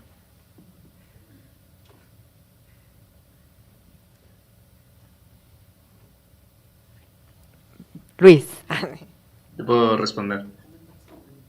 Yo también soy ilustrador, entonces estoy muy relacionado con la ciencia ficción también como un tema de ilustración y he estado haciendo muchas portadas de libros. Entonces esa sería como otra disciplina en la que yo estoy metido y sí, he estado como intentando, tengo como el proyecto un poco loco de intentar hacer las portadas de todos los libros de ciencia ficción que salgan en Latinoamérica. Entonces he estado como intentando acaparar todos los escritores. Siempre que me encuentro alguno intento mostrarles mi trabajo. Y, y estoy muy relacionado con otra disciplina. Yo estudié Historia del Arte Islámico. Y de hecho he estado pensando en cómo las estructuras de ciertos elementos del arte islámico se parecen un poco a a esta última estructura que estaba mostrando Gilberto, que de hecho me encantó tu trabajo, me parece genial. Em, Como una especie de reflexión de la naturaleza, pero desde como la filosofía platónica, pero no con la ciencia ficción. Es raro porque estoy metido con ese campo de la historia del arte islámico y de la historia del Medio Oriente, pero no tiene tanta conexión con la ciencia ficción y con las cosas que escribo, aunque hay unos puentes por ahí, pero sí tienen que ver con la naturaleza. Entonces, en el arte islámico, no sé si lo saben, la geometría es muy importante. Y es importante porque es como una especie de idealización de la naturaleza. Ustedes saben que en la naturaleza hay muchos fractales, ¿no? Figuras geométricas repetidas en las flores o en los vegetales, en las estructuras de los cuerpos de los animales. Y el arte islámico, de alguna forma, sobre todo las figuras geométricas, son como una reflexión sobre esa misma naturaleza, pero en un estado ideal.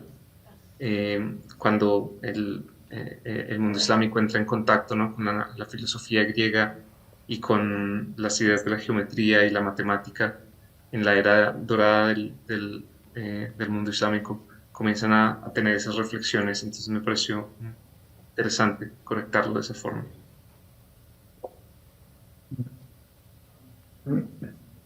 Pues yo creo que la ciencia ficción ha sido como un incentivo desde que sale a través, pues como desde la literatura, ¿no?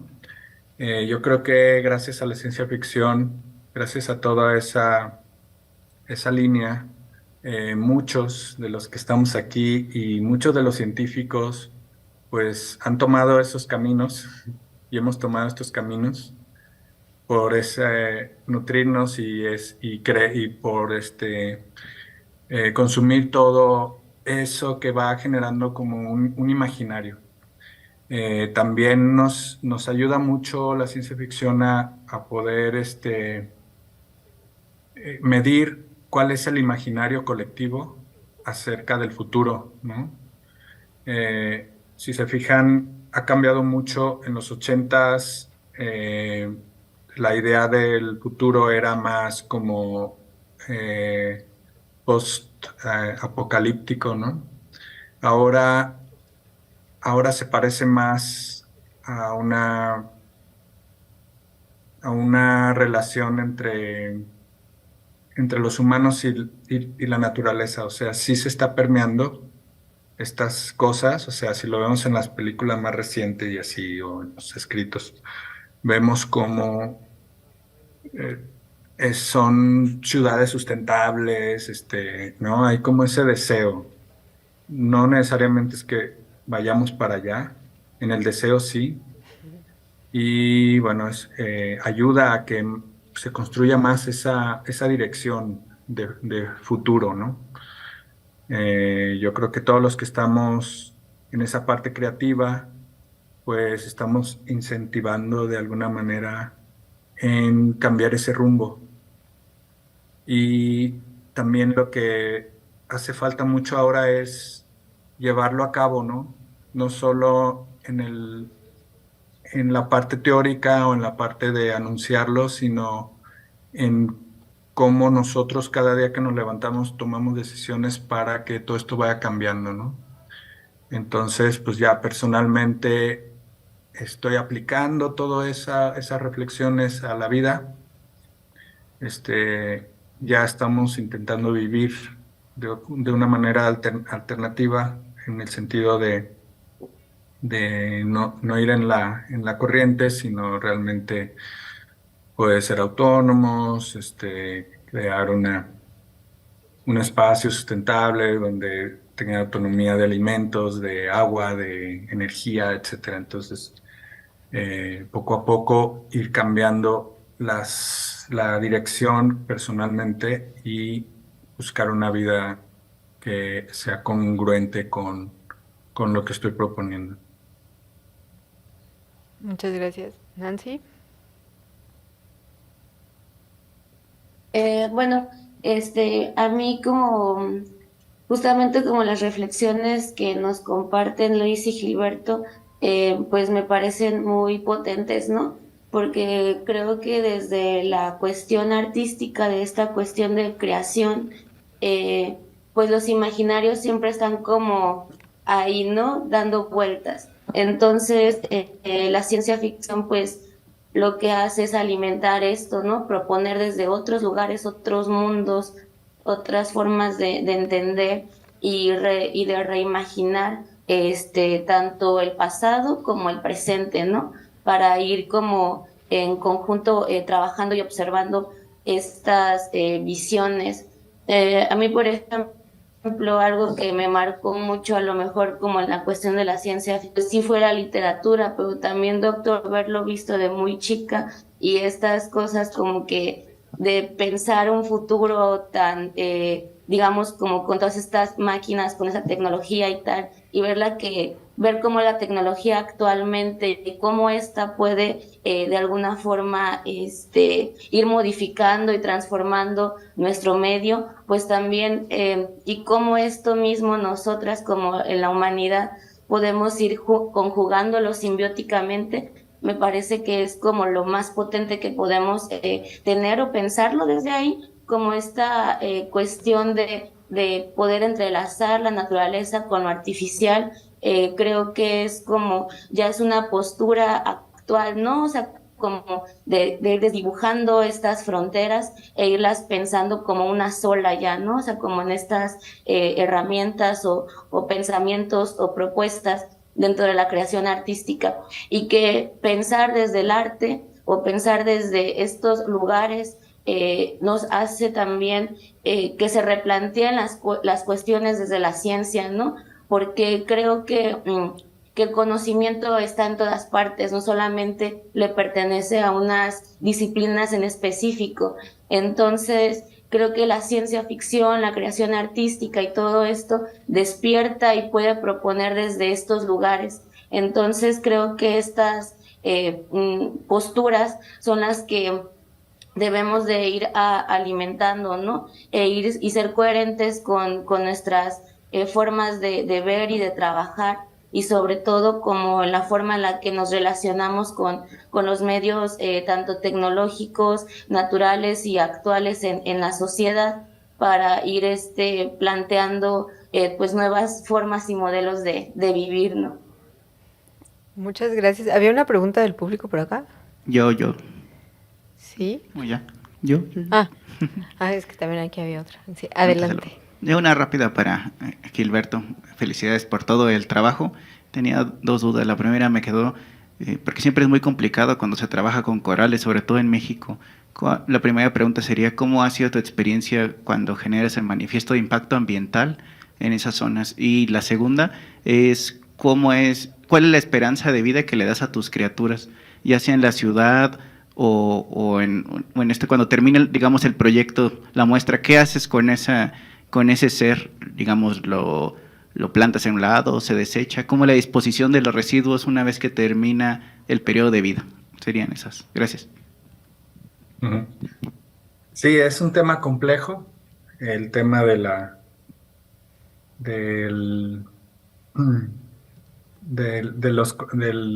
poder instalar estas piezas, pero bueno, se puede, ¿no? O sea, es lento, hay que tener pues paciencia y estar siempre buscando maneras de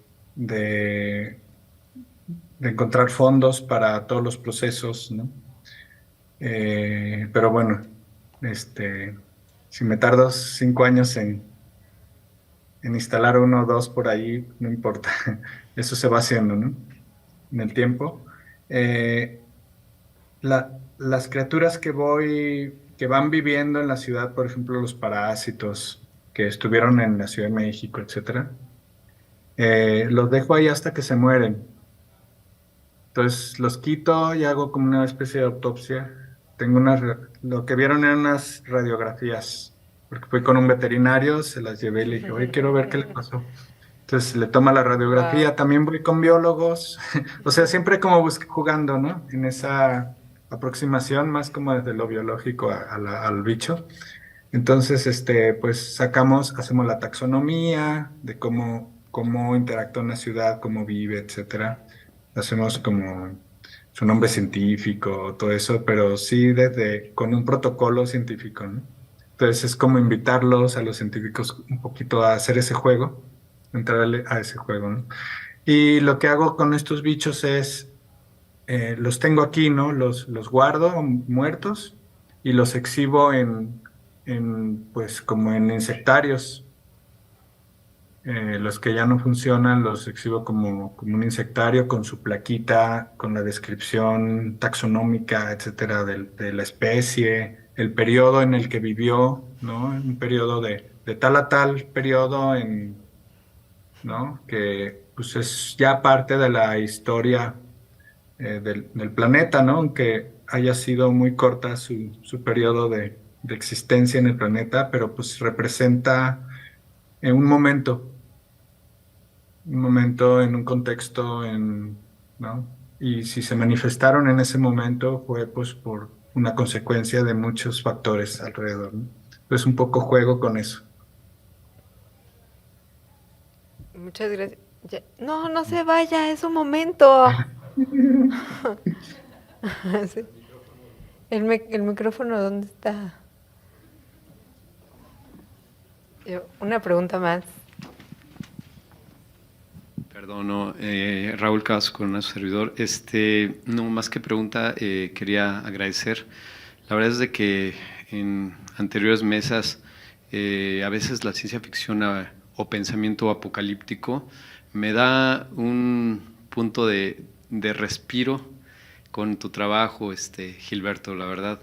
Es de que, así como Julio Verne en su momento, visión futurista y pues también la película de Cosmopolita, no me acuerdo bien cómo está escrito, esta visión que tienes de tu trabajo, pues obviamente tú lo ves desde el punto de vista artístico, pero posiblemente yo lo podría ver desde el punto de vista más científico, inclusive, ¿no? Con la idea de colonización de Marte, de la Luna, como anteriormente lo había mencionado, igual y en algún punto científicos, no sé, de la NASA o de otras instituciones del mundo podrían fijarse en tus proyectos y despegar, ¿no?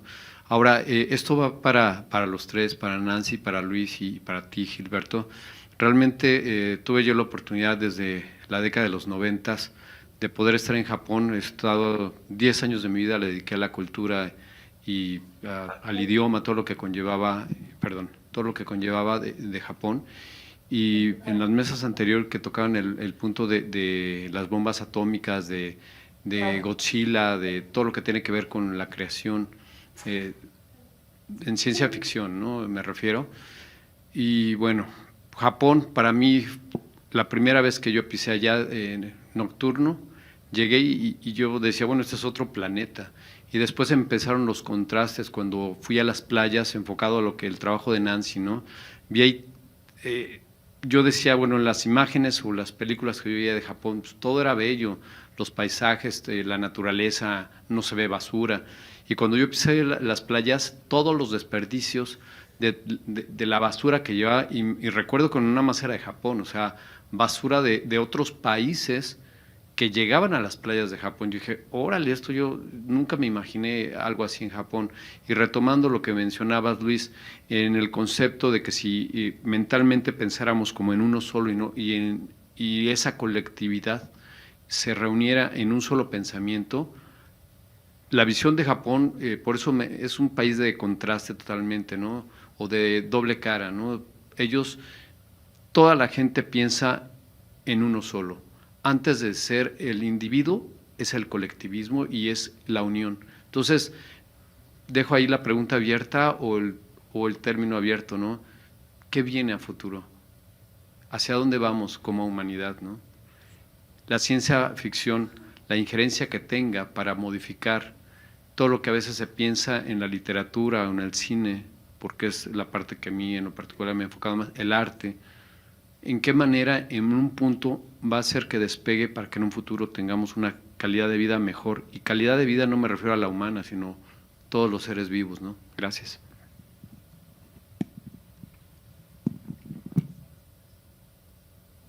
Qué bonito aporte.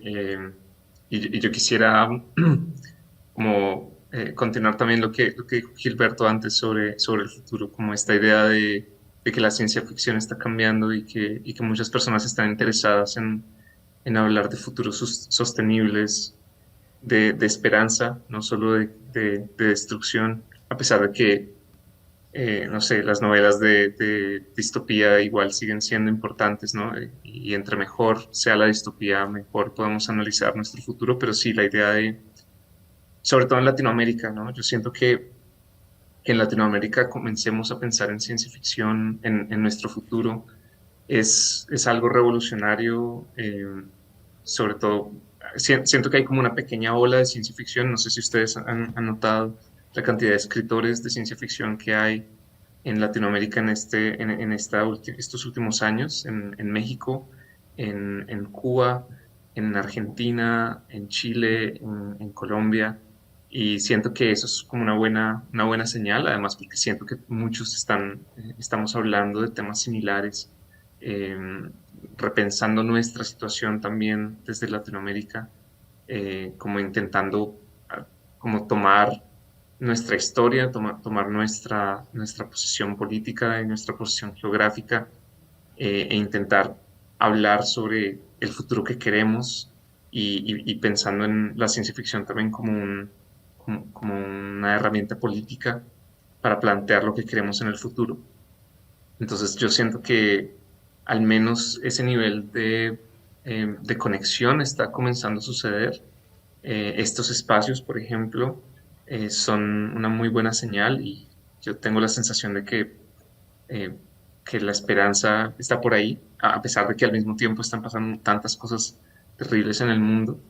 Es como una fuerza que se opone a todo eso, y que nos mantiene, no sé, imaginando al menos que podemos continuar hacia algún lugar, y eso nos mantiene andando también. Pues creo que con esa super reflexión podemos cerrar esta mesa. Así que viva la ciencia ficción! Y bueno, muchísimas gracias a los tres, las tres, les tres. Y muchísimas gracias por esta visión que también nos permite como tener un poco de esperanza, ¿no? Porque sí puede ser muy desalentador este panorama que nos espera, que ya está aquí, pero que aparte pues se avecina como una cuestión tremenda, ¿no? Lo que pasó en Acapulco fue terrible y pasó en 2 segundos, o sea, y pues eso, creo que estas sorpresas las tendremos como constantemente ahora. Y justo cómo poder tener estas herramientas para no solo navegar los futuros y las incertidumbres, sino navegarnos nosotros también, ¿no? Como seres humanos dentro de todo esto. Y bueno, muchísimas gracias, Gilberto, Luis, Nancy. Muchas gracias por estar en este 5º encuentro de Estéticas de la Ciencia Ficción, y muchas gracias al público que estuvo aquí presente. Y bueno, pues no sé qué sigue, creo que ya es la clausura, ¿cierto? ¿Que yo lo voy a clausurar? Ay, me asusté, dije, bueno, puedo cantar si quieren, pero no sé si es parte de lo que sigue. Bueno, pues un aplauso para nuestros panelistas y muchas gracias por todo. Gracias.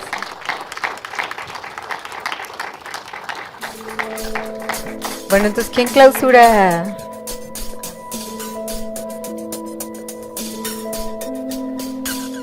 Ahí voy, ahorita me salgo. Nada más que yo.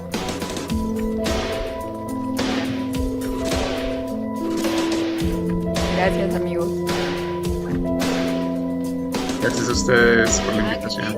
Muchas gracias.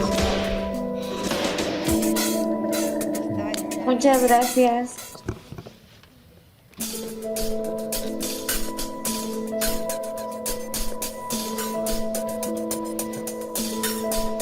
Nos vemos.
Buenas tardes, buenas noches. Hemos llegado al final de este cuarto encuentro de estéticas de ciencia ficción, mundos que colapsan y ecosistemas que resisten, estéticas ciencia ficcionales ante la emergencia climática.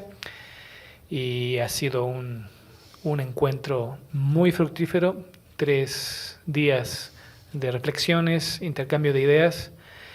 Creo que valió la pena el esfuerzo que conlleva organizar este tipo de encuentros, y pues no me resta más que agradecer a una larga lista de personas, comenzando por quienes forman el Seminario de Estéticas de Ciencia Ficción, a la gente del CENIDIAP, desde mi director, a Vicky, la coordinadora de difusión, y a todo su equipo que ha estado aquí los 3 días, al CENAR por el espacio, a la gente del Canal 23, que también llega temprano y son los últimos en irse, al público que asistió aquí y que nos ven desde su computadora, y pues espero que hayan disfrutado, aprendido y sentido un poco de ese vértigo que luego pasó en algunas mesas cuando se habla sobre la inmensidad del problema que estamos comenzando a vivir, pero también con esa esperanza y esos tipos distintos de esperanza que aquí se mencionaron. Entonces, muchas gracias.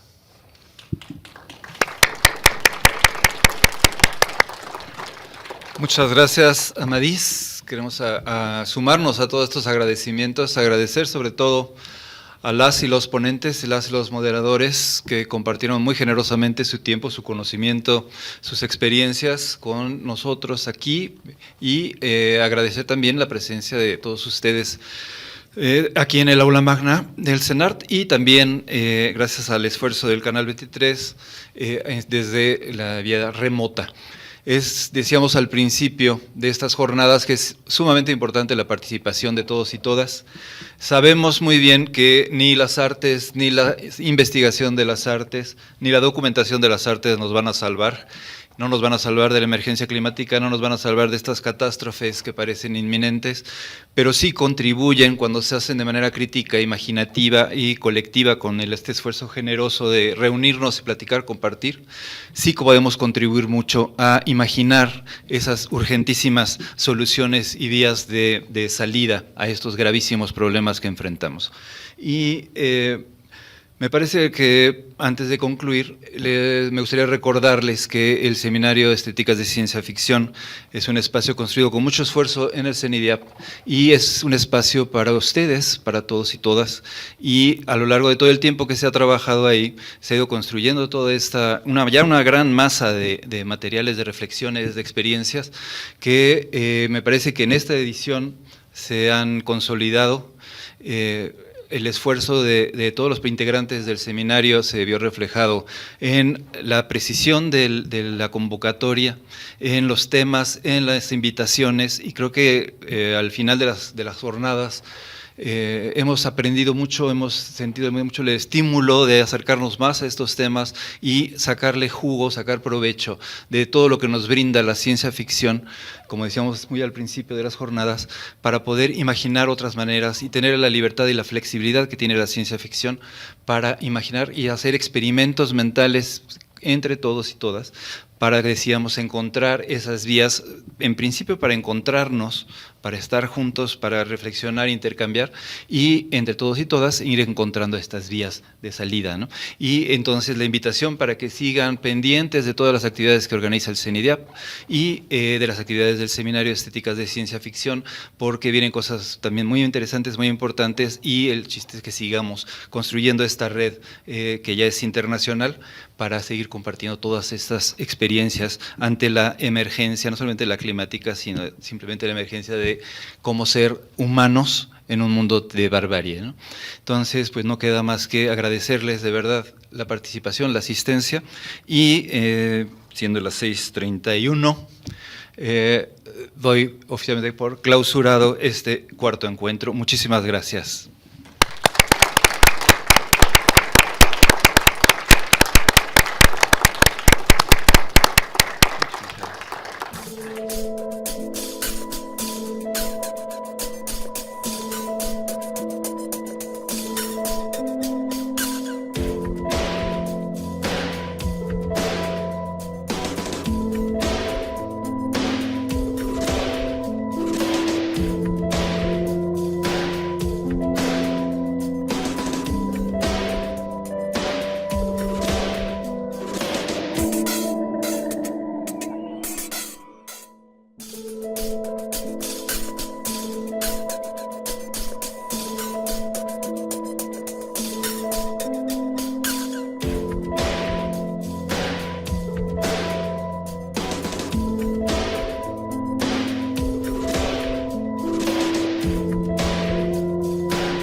Gobierno de México.